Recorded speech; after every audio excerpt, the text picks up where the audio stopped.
So Twitter purged me yesterday, and I think it's because I was arguing with a Muslim girl about Islam, and if that is going to get me suspended from Twitter, then essentially nobody is safe, right? Because I did not say anything racist, bigoted.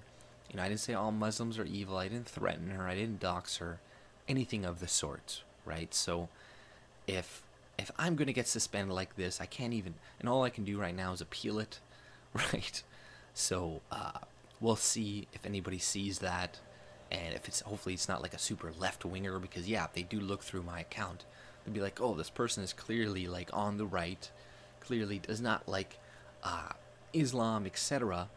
Even though they're not saying bigoted things and etc., and they're actually trying to have a conversation, debate with people, we don't want this type of person on here. So yeah, I have not much hope that I'll be reinstated. But oh well, I'm on Gab, and I'm also on Minds. I've been on here for a little while, so it's a good thing that these sites have popped up to at least give people somewhat of an avenue to still speak out and still have a platform. But one thing that really irks me is when I see people within the skeptic community or whatever the fuck you want to call it going after people in the alt-right or white identitarians, etc. Because what they don't seem to understand is that the average normie, the average far leftist, whatnot, they all consider us the same. They can't tell us apart, right? They cannot tell us apart. So by you going after people in the alt-right, etc., you're just going to hasten your own demise. And I'm speaking of people like Kraut and T, who's trying to mass flag JF's account, and he's not necessarily alt-right, but he believes in race realism stuff, etc. And if you're mass flagging their shit, you're silencing them. If you're doxing Rage After Storm, that's a form of silencing people. If you're silencing these people, you're just speeding up like your own censorship. Because once they're done with them, they're going to come after you, right? Anybody who they see is just saying like, yeah, Islam is not a religion of peace, you're automatically a white supremacist. Doesn't matter if you have a black wife and black kids and whatever.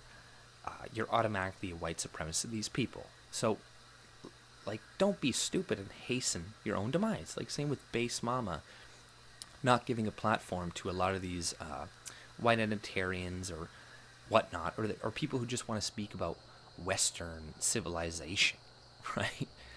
Like, you got to give these people a platform, because they are going to be the people that are also standing up for your freedom of speech that is going to be hindered by other people.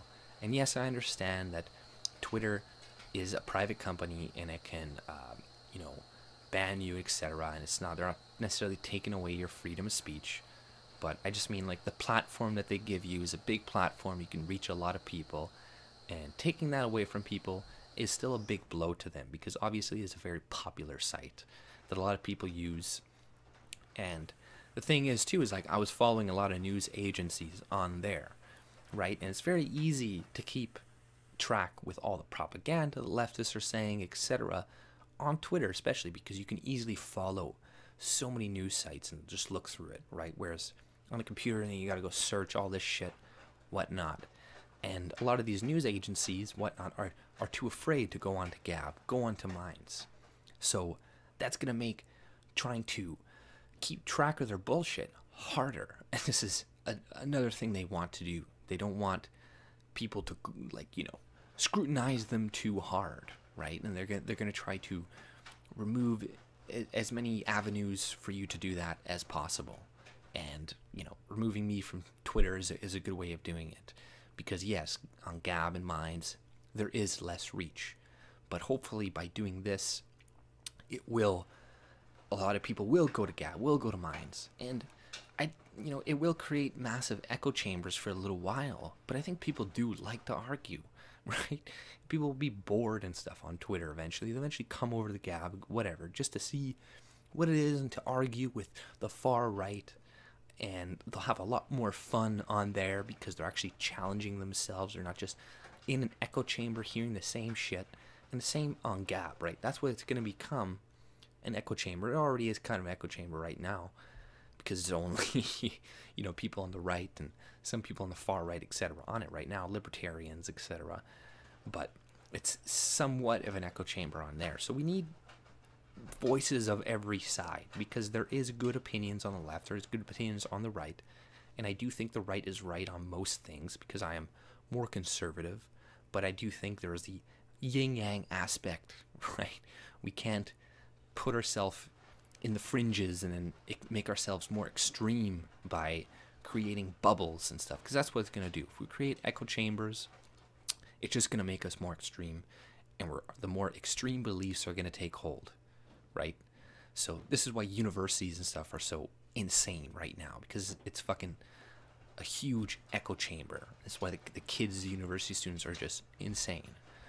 But that's all I pretty much had to say. And if you like my content, subscribe and follow me on Gab and Minds.